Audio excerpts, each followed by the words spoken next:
अभिवादन स्वीकार कीजिए ब्रजेश मिश्रा का। और आप देखना शुरू कर चुके हैं द डिबेट। बहनों भाइयों, आज हम एक बेहद गंभीर पर्यावरण के मुद्दे को लेकर चर्चा करने के लिए एकत्र हुए हैं। आज राजनीति की कोई बात नहीं होगी, कोई हेड टॉक भी नहीं होगी, आज सिर्फ पर्यावरण की चर्चा होगी। हर शहर जहर फैल रहा है। कैसा जहर? हवा में। हम आप जो सांस ले रहे हैं, दरअसल वो ताज़ी स्वच्छ हवा नहीं, ऑक्सीजन नहीं, बल्कि केमिकल से भरे हुए गैस अपने भीतर अपने फेफड़ों में पंप कर रहे हैं। और अब हालात गंभीर खतरे से भी आगे बढ़ चुके हैं कि स्कूल कॉलेज तक बंद करने पड़ रहे हैं। कैसा बना दिया हमने अपने आसपास का माहौल, ये गंभीर चिंता का विषय है और इसके बारे में खुली चर्चा करके इसके समाधान की तरफ हमें बढ़ने का प्रयास करना चाहिए। बहनों भाइयों, इस नॉर्थ इंडिया के हर बड़े शहर में, उत्तर भारत के हर बड़े शहर और विशेष तौर पर उत्तर प्रदेश में ज़्यादातर जिलों में, ज़्यादातर शहरों में हवा खराब हो गई है।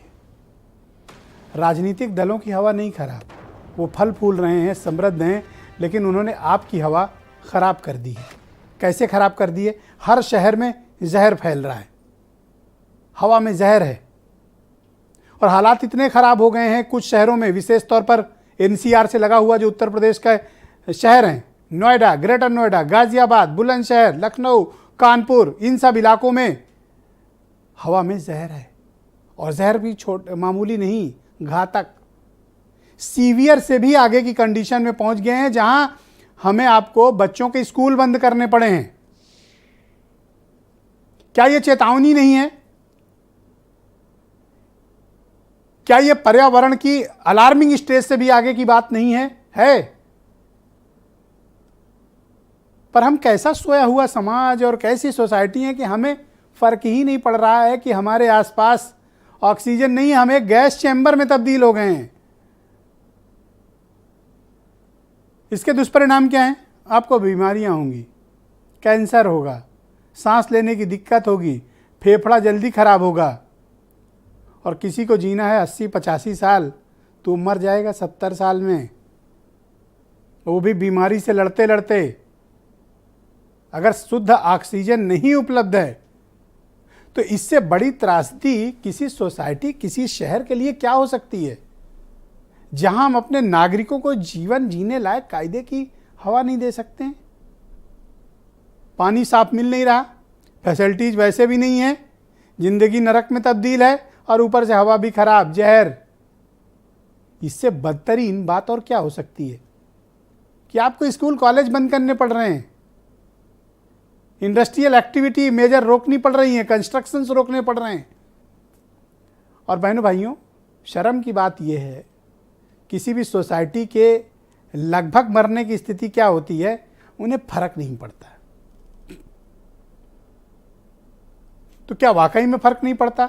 हर साल एक दस्तूर ही माना जाता है, अरे 3 महीने तो ऐसे ही रहेगा। 3 महीने नहीं, अधिकांश महीनों में हालात ऐसे ही रहते हैं, आपको पता नहीं चलता है। शुद्ध ऑक्सीजन क्या होती है और गैस चैम्बर में रहना क्या होता है, जरा उन शहरों में जाइए जहां पर, या उन जगहों पर जाइए, पहाड़ों पर जाइए, देखिए क्या ऑक्सीजन अवेलेबल है, क्या शुद्धता है ऑक्सीजन में। और एक शहर में आइए, मास्क तो अब लगाकर चलने की जरूरत है बहनों भाइयों, भी N95।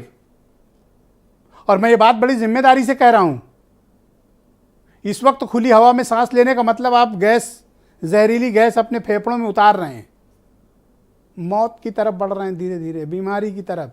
फेफड़ा खराब हो जाएगा, शरीर के आर्गन काम नहीं करेंगे, दिन भर अलसाए बैठे रहोगे या अस्पताल चले जाओगे। अब आपको लग रहा होगा ये किस भाषा में कहा जा रहा है, तो भाई साहब आपको किस भाषा में समझाया जाए आप यही बता दो। आप हो कि समझने कोई तैयार नहीं हो। सरकारें तो पॉलिटिकल पार्टी बनाती हैं, बिगाड़ती हैं, आती हैं, जाती हैं, उनको क्या फर्क पड़ेगा? फर्क आपको पड़ना चाहिए। एक अवेयर सोसाइटी बनिए।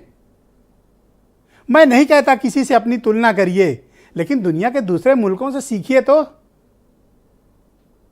क्या शानदार उन्होंने अपने शहरों का माहौल रखा है कि आपको शहर की हवा नहीं खराब होने दी। यूरोप के देश देखिए, यूरोप के शहर देखिए, अमेरिकन सिटीज देखिए, ईस्ट एशिया की कंट्रीज देखिए, मध्य एशिया के देश देख लीजिए। लेकिन साउथ एशिया के इन सब देशों में क्या हालात हैं? सीवियर से भी एक आगे की कंडीशन में पहुंच गए हैं। इसको मैं इन्वायरमेंट इमरजेंसी शब्द देता हूं। इन्वायरमेंट इमरजेंसी, वरना कोई कारण नहीं है कि सरकार खुद स्कूल बंद कर रही है। अब इससे ज्यादा सरकार आपको क्या अलर्ट करेगी? इंडस्ट्रियल एक्टिविटी आप रोक नहीं सकते हैं, वाहनों का प्रदूषण रोक नहीं सकते हैं, शहरों को साफ रख नहीं सकते हैं, धूल कूड़ा कचरा गंदगी बजबजाती नालियां, सीवरेज सिस्टम बंद ठप, नालियां काम नहीं कर रही, चारों तरफ बजबजाती गंदगी, तो मिलेगा क्या आपको? इससे ज्यादा पर्यावरण की स्थिति खराब हो ही नहीं सकती। अब इससे वर्स्ट ही होगी। क्यों? क्योंकि हमें इसकी समझ नहीं है, और समझ है भी तो हम कहते हैं हमारा घर तो ठीक है, अपना बंद किए हैं, एयर प्यूरीफायर लगाए हैं, पर वो कितना काम कर रहा है जरा देखो तो। बाहर तो निकलना ही है ना। अपने फेफड़े चेक कराइए, आपको पता चल जाएगा कि आपके फेफड़ों की हालत क्या है। तो जब गैस चैम्बर में रहने का मतलब समझिए क्या होता है। नोएडा में क्या हालात हैं, जरा मॉर्निंग वॉक करने जाएं चक्कर आ जाएगा। लखनऊ में क्या हालात हैं, पर लोगों के पास विकल्प नहीं है। हद से ज्यादा इंडस्ट्रियलाइजेशन, अनियंत्रित गति से निर्माण, वाहनों का प्रदूषण और पर्यावरण के लिए असंवेदनशीलता। जनता पर्यावरण को लेकर बहुत असभ्य आचरण रखती है। आज आपको बुरी लग रही होगी बात, पर बुरी लगनी चाहिए, क्योंकि आप सामान्य तरीके समझाने में समझते ही नहीं है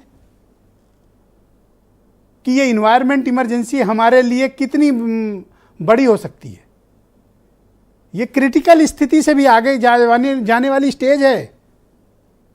अगर अब नहीं संभले और अब पीछे नहीं आए और अपने पर्यावरण को ठीक नहीं किया, तो यकीन मानो आपने तो अपनी ज़िंदगी नरक की है। आने वाली पीढ़ी को जैसा हिंदुस्तान और जैसा उत्तर प्रदेश और जैसे शहर दे के जा रहे हो ना, इनके पास घर से निकलेंगे तो मास्क लगेगा, ऑक्सीजन सिलेंडर साथ में होगी। अरे मैं बात हवा में नहीं कह रहा हूँ, इससे बड़ी इमरजेंसी इन्वायरमेंट के मामले में हो ही नहीं सकती। दुनिया के दूसरे मुल्क, उनके मीडिया हैरानी से देखता है आपकी तरफ कि भैया जी कैसे रहे हो इस तरह के माहौल में, और ऐसा जहां पर पर्यावरण हो वहां लोग नॉर्मल कैसे, इनको फर्क क्यों नहीं पड़ता? अब पता नहीं आप क्या इम्यूनिटी डेवलप किए हो कि फर्क ही नहीं पड़ रहा आपको। दूसरे लोग हंसते हैं आपके ऊपर कि आपके ने शहरों की ये बदतरीन हालत कर रखी है। और शहर तो छोड़िए, गांव तक के पोल्यूशन है। लेकिन आपको मजा किस में आता है? पॉलिटिकल डिबेट में। हिंदू मुसलमान पकड़ लो, मंदिर मस्जिद पकड़ लो, मदरसा पकड़ लो, तो ये पर्यावरण कौन पकड़ेगा? अपना वर्तमान और अपना भविष्य क्यों दांव पे लगा रहे हो? थोड़ा इन्वायरमेंट पे चर्चा करो, अपने मोहल्लों पे, अपने सोशल मीडिया अकाउंट्स पे, अपने घर पे, सरकारों से, अपने पॉलिटिकल रिप्रेजेंटेटिव से, जनप्रतिनिधियों से बोलो जरा पर्यावरण ठीक करो। नोएडा में दिखाने के लिए, नौटंकी करने के लिए कि स्मॉग टावर लगाया गया था, बंद पड़ा है। किसी खिलाफ FIR हुई किसी अफसर पे? और जरा देखिए अस्पतालों में इस समय क्या हालत है। बेड नहीं नसीब है, बीमारी फैल रही है, और सांसों की बीमारी तो गजब, फेफड़े की बीमारी, अस्थमा फैल रहा है इस समय। तो जिसको बीमारी है थोड़ा भी सांसों की, निकलो ना घर से, और निकलो तो N95 मास्क लगाओ। या कुछ बयान सुनिए, फिर आज की परिचर्चा आगे बढ़ाएंगे। एक राज्य की हवा एक राज्य में नहीं रहती, इधर से हवा उधर जाती है, उधर से हवा इधर आती है। तो जैसा हम कई बार कह चुके हैं कि इसमें केंद्र सरकार को आगे आके इसके ऊपर स्पेसिफिक कदम उठाने पड़ेंगे ताकि पूरे उत्तर भारत को प्रदूषण से बचाया जा सके। इस समय लोगों की जान बचाने की ज़रूरत है, बच्चों की जान की सुरक्षा की ज़रूरत है। इसके लिए स्कूलों को बंद करना ज़रूरी है, स्कूलों को ऑनलाइन करना है। ये डिमांड के लिए आज हमने केजरीवाल जी से प्रार्थना की है। डेटा बहुत ज़्यादा है कि इससे डेथ्स भी हो रही हैं, लोगों की क्वालिटी ऑफ लाइफ भी सफ़र हो रही है, और कई लोग बार बार इमरजेंसी आ रहे हैं। या कि जब भी एयर क्वालिटी ख़राब होती है तो उस दिन और उसके अगले 6 दिन एकदम सांस की तकलीफ़ वाले जो इमरजेंसी विजिट्स हैं वो एकदम बढ़ जाती हैं। ये ब्रीथिंग प्रॉब्लम से विभिन्न उपसर्ग देखा देता है, विभिन्न क्रोनिक डिजीज का, इसमें मेन है रेस्पिरेटरी ऑर्गन जो है सांस प्रश्वास लेने में दिक्कत होता है,